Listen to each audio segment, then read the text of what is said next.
এরা এক লগে 7 জন এগ্রিকালচার 20 তারিখ 21 তারিখ 7 জনই পাইছে।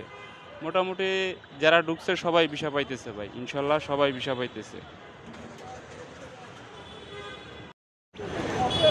এইমাত্র 5 জন বেরিয়েছে, 5 জনেরই আপনার এগ্রিকালচার ভিসা আপনার আগস্টের 20 তারিখ 21 তারিখ 22 তারিখ 5 জনই এক লাগে। এইমাত্র সর্বমোট 12-13 জনের মধ্যে বাইরে হয়েছে, তার মধ্যে সবাই ভিসা পাইতেছে ভাই ইনশাল্লাহ।